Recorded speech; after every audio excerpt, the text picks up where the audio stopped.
Olá pessoal, boa noite. Por favor, quem puder, escreve aí no comentário se está me ouvindo bem, se o áudio está bom, se a imagem está boa. Por favor, eu agradeço, vai me ajudar bastante.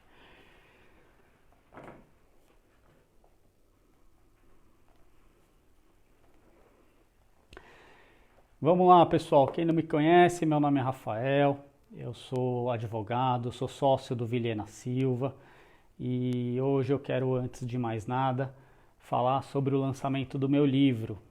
É uma grande alegria hoje lançar o meu livro, Judicialização dos Planos e Seguros de Saúde Coletivos, casos do Tribunal de Justiça de São Paulo. Então, com grande alegria, hoje eu estou lançando e ele é objeto, na verdade é fruto do meu trabalho de mestrado. Meu trabalho de mestrado envolveu aí uma pesquisa com mais de 4.000 decisões judiciais. Por meio dessa pesquisa, dessas decisões judiciais, foi possível identificar os principais problemas enfrentados pelos consumidores de plano de saúde, foi possível identificar as falhas da legislação e também a atuação da ANS, a agência reguladora, que é responsável por fiscalizar as atitudes, né, as práticas das operadoras de plano de saúde. E hoje nós estamos fazendo o lançamento do livro, já está disponível para venda nas principais livrarias, tem link aí na página do Vilhena Silva mostrando as livrarias onde o livro pode ser encontrado. E é um momento de agradecer a todos aqueles que me ajudaram na publicação desse livro, aos meus sócios que me deram todo o apoio, a Renata Vilhena, o Marcos, a Estela, a Priscila, nossa diretora, que tem me dado um baita de um apoio na publicação do livro. Inclusive foi ela quem desenhou a capa do livro, né? Foi a grande responsável aí pela capa do livro. O Emerson, que também ajudando muito na divulgação. Muito obrigado a todos vocês e espero que seja uma grande contribuição aí para a sociedade, para o sistema de saúde, principalmente para a melhoria dos planos de saúde do sistema privado. Vamos lá, hoje eu vou falar então sobre os planos coletivos empresariais, né? Até como uma forma de falar um pouco sobre o que está no meu livro. Antes de iniciar as questões relativas aos planos empresariais, eu quero só fazer um panorama do mercado, falar um pouco dos dados do mercado, né? Então vamos lá. Os planos de saúde hoje, eles possuem aproximadamente 47 milhões de beneficiários. Então 47 milhões de brasileiros estão vinculados a algum tipo de plano de saúde. Isso representa aproximadamente 25% da população brasileira. 80% aproximadamente desses consumidores, desses beneficiários, estão vinculados a um contrato coletivo, né? A gente vai tratar um pouquinho o que é o contrato coletivo. Nós temos hoje aproximadamente 720 operadoras em atividade no país. Essas operadoras tiveram no ano passado, em 2019, uma receita de aproximadamente 213 bilhões de reais. Tá? Isso é um valor extremamente significativo, tendo em vista que o orçamento do SUS, por exemplo, em 2019 foi de 127 bilhões de reais. Então, as operadoras elas têm realmente à disposição delas um valor muito alto, né? Valores extremamente elevados. E uma grande parcela desse valor está centralizada em poucas operadoras, né? Existe uma concentração setorial, então poucas operadoras concentram a maior parte desses beneficiários e, consequentemente, dessa receita. Existe também no setor de plano de saúde uma concentração territorial. Cerca de 70% dos beneficiários de plano de saúde estão na região sudeste do país, né? Aqui na região de São Paulo, Rio de Janeiro, Minas Gerais, Espírito Santo, que concentra aí cerca de 70% dos beneficiários. E o setor da saúde suplementar também conta com incentivo fiscal muito grande, né? Estima-se aí que só em 2018 o Estado concedeu cerca de 25 bilhões de reais como renúncia fiscal, como incentivo ao setor dos planos de saúde. Então, isso ressalta que a saúde suplementar, os planos de saúde precisam exercer uma função social relevante, eles precisam realmente, principalmente neste momento de pandemia, ter uma função social relevante, né? Coisa que a gente ainda não vê, e vamos tratar um pouquinho disso aqui. Bom, então só fazendo a diferenciação entre planos individuais e planos coletivos, né? A gente pode dividir os planos de saúde entre individuais e familiares, que são aqueles contratados por pessoa física em benefício próprio ou dos seus familiares, e aqueles contratados por pessoa jurídica, que são os planos coletivos. E aí os planos coletivos, eles podem ser coletivos empresariais ou coletivos por adesão, né? Coletivo empresarial é aquele contratado por empresa, e coletivo por adesão são aqueles planos contratados por meio de associações ou sindicatos que as pessoas podem aderir se forem vinculadas a essas associações ou sindicatos. Qual que é a grande diferença entre esses dois tipos de contrato? Já adianto que os planos individuais e familiares, eles recebem uma proteção maior da legislação, tá? Os planos individuais e familiares, eles têm, por exemplo, o reajuste regulamentado. Então, a ANS, que é a agência que regulamenta o setor de planos de saúde, ela diz qual é o percentual máximo que pode ser aplicado no contrato individual ou familiar.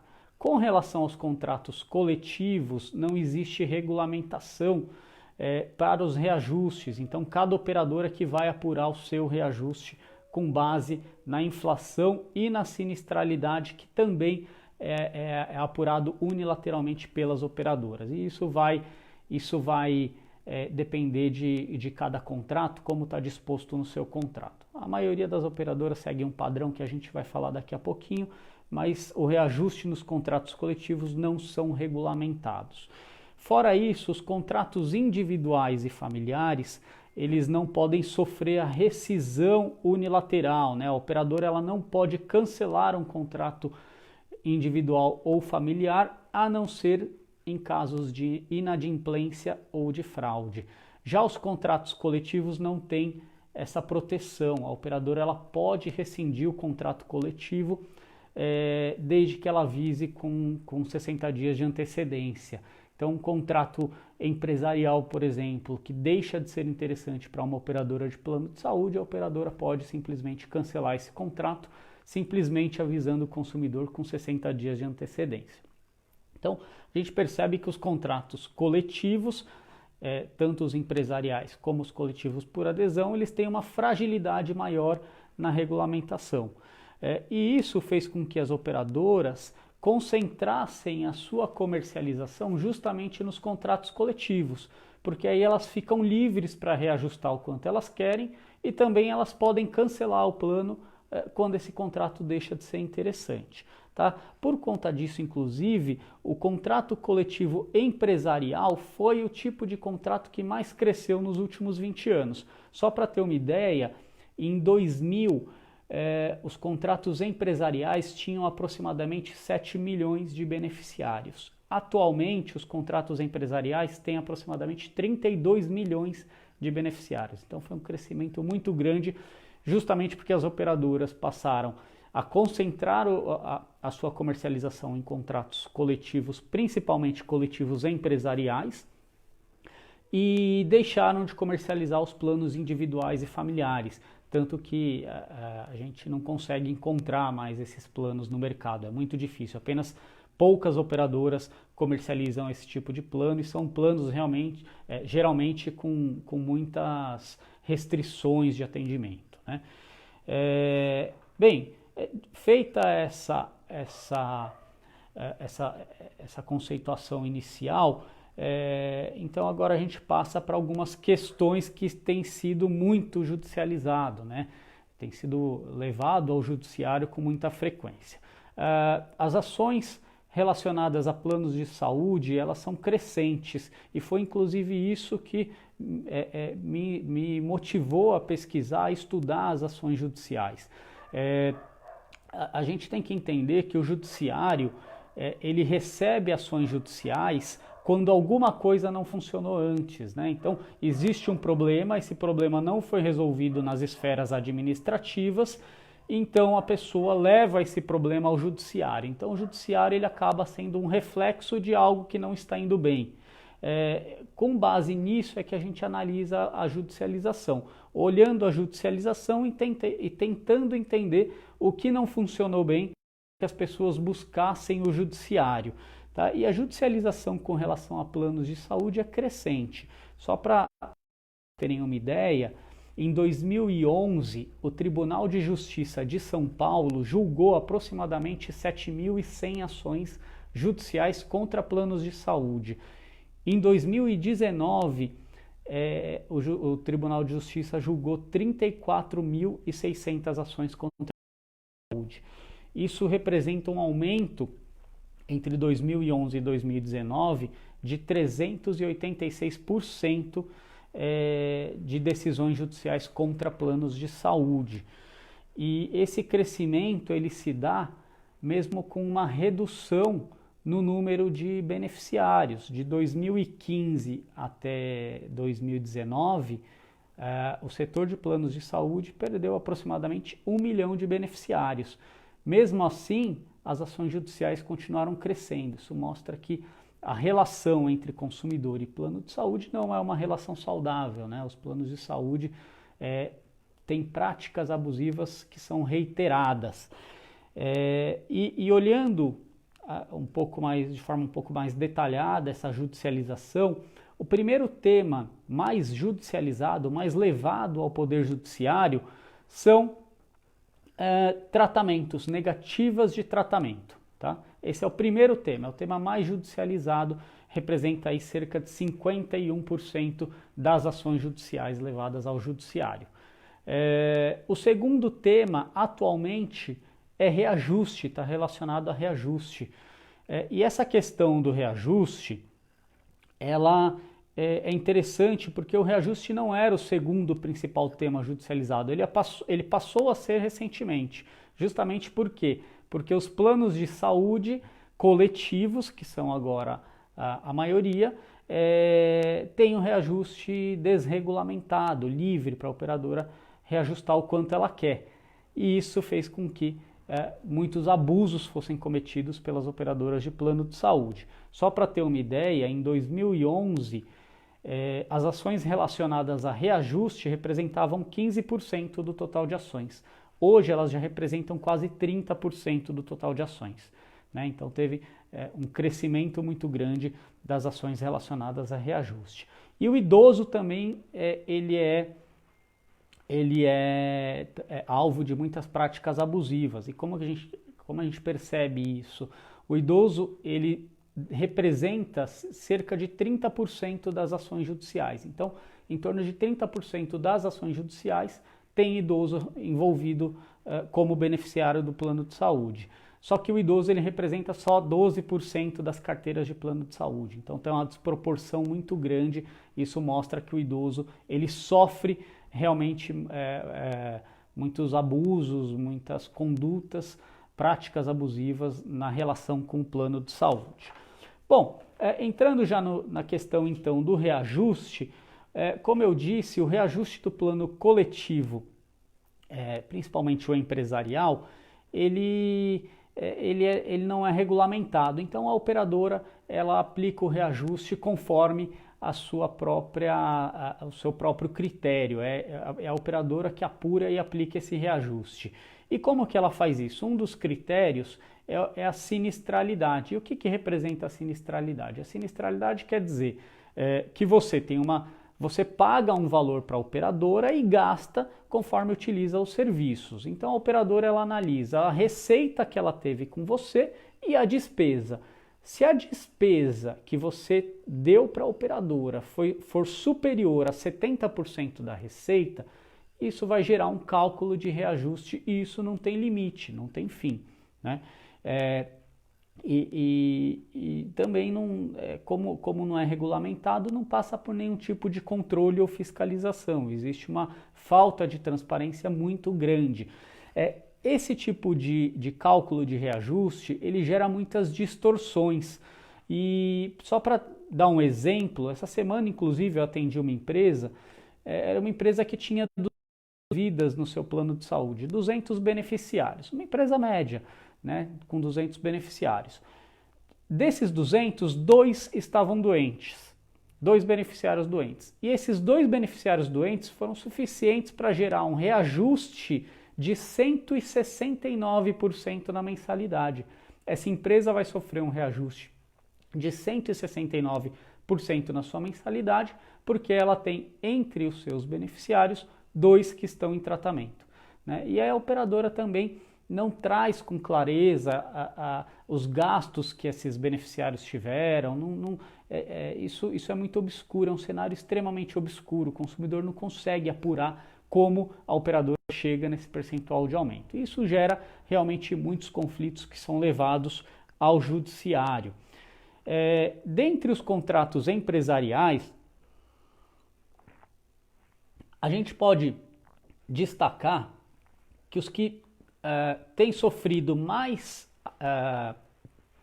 com a questão dos reajustes são aqueles contratos com poucas vidas, né? O que a gente chama de falso coletivos, PJinhas, que são aqueles contratos empresariais, normalmente empresas familiares, que fazem o plano por meio da empresa só para o seu grupo familiar. Então tem lá o marido, a esposa, 2, 3 filhos, e eles acabam fazendo esse plano por meio de uma empresa, né? A gente chama de falso coletivo porque, na verdade, ele tem todas as características de um plano familiar, mas ele está abaixo de um CNPJ. Mas por conta disso, ele sofre reajustes esses que eu comentei de sinistralidade, reajustes desregulamentados. Existe até uma obrigação imposta pela ANS que a operadora ela não pode calcular o reajuste desses contratos com menos de 30 vidas, analisando só esse pequeno grupo. A ANS fala que a operadora precisa agrupar esses contratos com até 30 vidas para formar um grande pool, e esse grande pool vai servir de base para calcular esse reajuste por sinistralidade.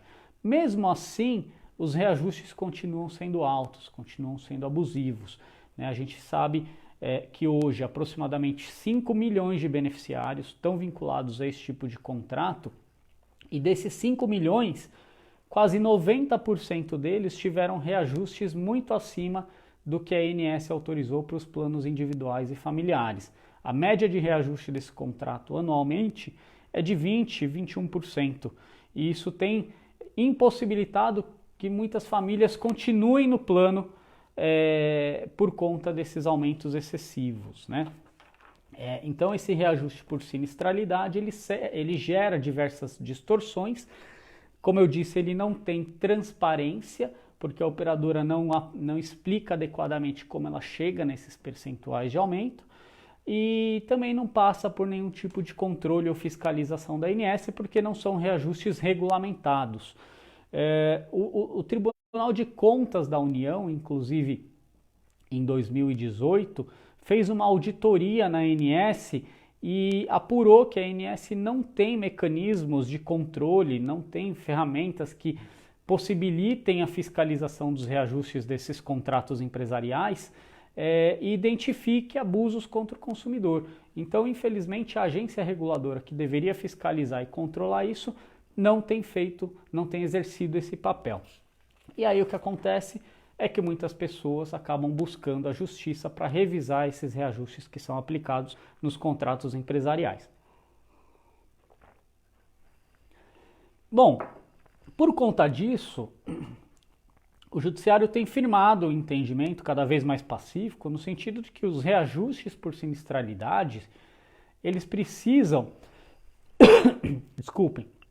eles precisam ser demonstrados pela operadora de forma clara e adequada para que sejam considerados válidos, né? Então a operadora que aplica um reajuste não diz de forma clara e adequada como chegou nesses percentuais, o judiciário hoje entende que esses reajustes são E nesse sentido nós temos diversas decisões em São Paulo, inclusive no próprio STJ, reconhecendo a abusividade desses reajustes dos contratos empresariais. São reajustes, como eu disse, que não passam por nenhum tipo de fiscalização, nenhum controle, e nem a própria operadora, quando acionada judicialmente, consegue demonstrar como ela chegou nesses percentuais que foram aplicados. Por conta disso, o que a gente vê é que muitas decisões judiciais têm reconhecido a abusividade desses reajustes, afastado o reajuste que foi dado e determinando a aplicação no seu lugar do reajuste que a ANS autoriza para os planos individuais e familiares. Uma outra questão também que a gente vê com muita frequência no judiciário é a questão da rescisão unilateral do contrato. Então, como eu disse, o plano empresarial ele não tem aquela ação legal que proíbe a operadora de rescindir o contrato de forma imotivada. Então, quem está vinculado a um contrato empresarial corre o risco de receber uma cartinha da sua operadora dizendo: olha, não tenho mais interesse no seu contrato e em 60 dias o seu contrato está cancelado. Isso também tem sido levado ao judiciário com frequência, inclusive porque isso geralmente acontece em contratos que o beneficiário está gerando custo e, consequentemente, está em tratamento, né, precisando do plano de saúde por conta de alguma doença. E o judiciário, inclusive o próprio STJ, já pacificou o entendimento no sentido no sentido de que o plano de saúde com até 30 vidas, aquele que tem uma característica mais de familiar, ele não pode ser rescindido pela operadora sem motivo, sem um motivo relevante dado pela operadora. O STJ já fixou o entendimento nesse sentido, então, inclusive, já tem notícia até no próprio site da STJ, operadora não pode rescindir sem motivo plano de saúde coletivo com menos de 30 beneficiários. Então, esses beneficiários conseguem, eventualmente, caso sofram esse tipo de rescisão imotivada, questionar na justiça e com uma boa chance de ter sucesso na sua ação judicial. Um outro tema relevante relacionado aos planos empresariais é que o PROCON do Rio de Janeiro moveu uma ação contra a ANS no ano passado e teve sucesso porque os planos empresariais, eles muitas vezes prevêem uma multa ou uma exigência de permanência no plano por 60 dias para que seja rescindido pelo consumidor. Contrata um plano empresarial e dali um pouco ele quer trocar de operadora, sair dessa operadora. Ele é surpreendido ou com uma multa contratual ou com a exigência de ficar nesse plano por 60 dias antes do contrato ser cancelado. E aí, nessa ação civil pública, o PROCON conseguiu uma decisão reconhecendo que essa exigência de multa ou de aviso prévio de 60 dias quando o consumidor quer sair do plano de saúde é abusiva. Então, o consumidor que queira sair do plano empresarial, ele pode sair a qualquer momento sem a exigência de multa. Uma decisão recente, a gente percebe que as operadoras ainda não estão seguindo essa decisão, mas os tribunais já têm aplicado esse entendimento. Acho que um outro ponto relevante, que acho que vale a pena tratar aqui, está relacionado a plano empresarial, tem relação com a portabilidade, né, de carências. Então, o que acontece? A gente tem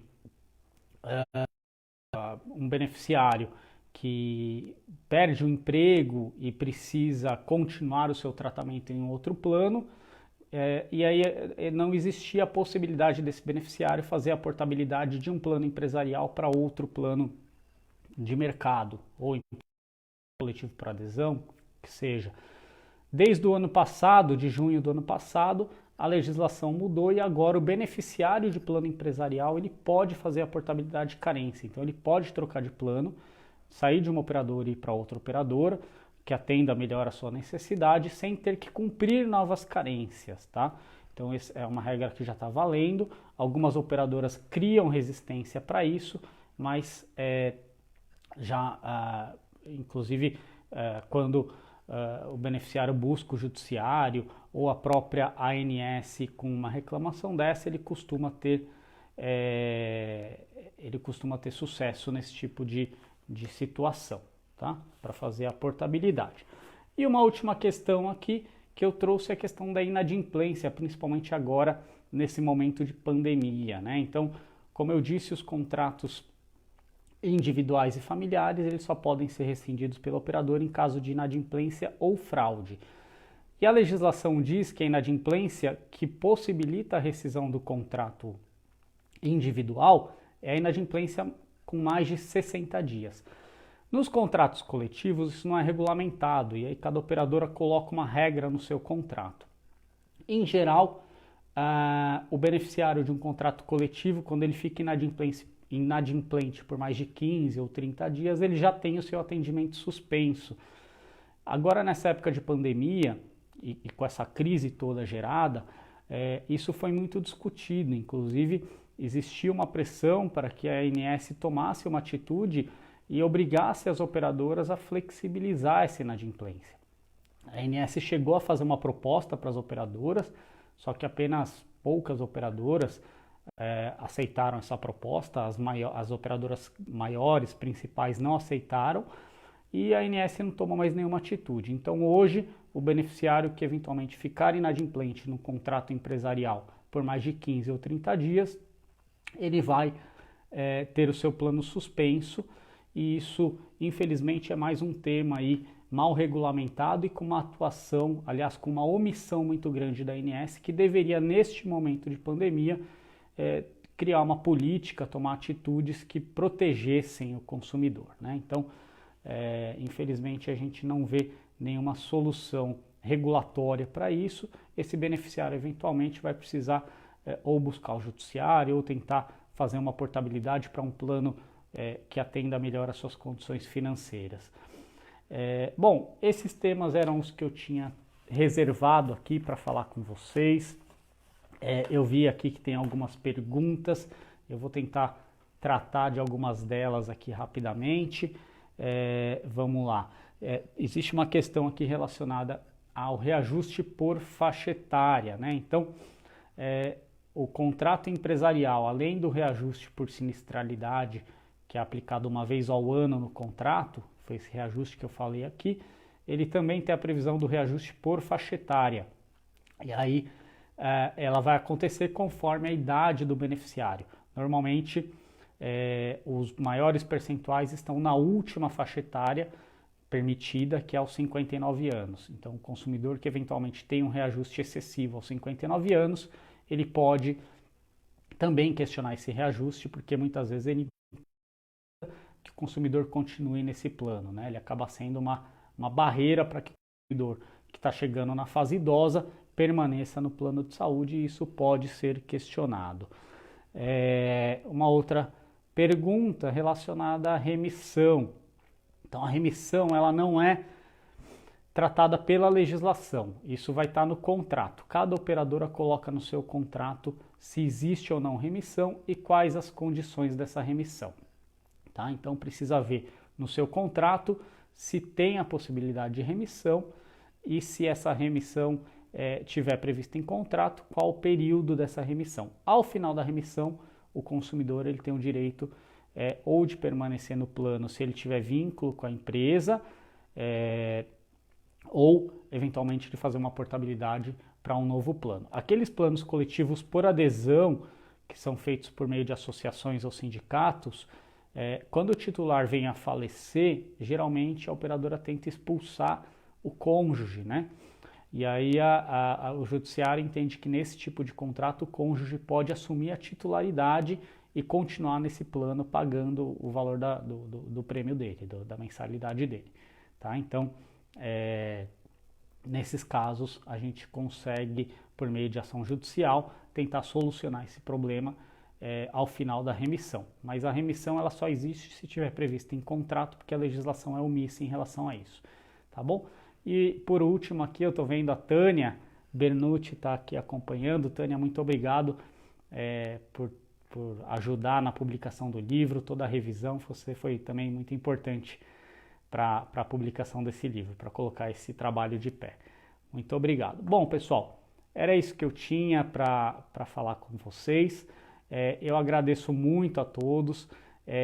Quero aqui deixar à disposição a página do escritório, todos os meios de comunicação que o escritório mantém, pelas redes sociais, pelo site, e-mail, o que for necessário, a gente está à disposição para tirar qualquer dúvida. Espero ter esclarecido aí as principais dúvidas relacionadas aos planos empresariais, e não deixem de seguir o Vilhena Silva nas redes sociais. A gente está sempre tentando disponibilizar ao consumidor aí todas as principais informações relacionadas a plano de saúde e como se proteger, principalmente nesse momento.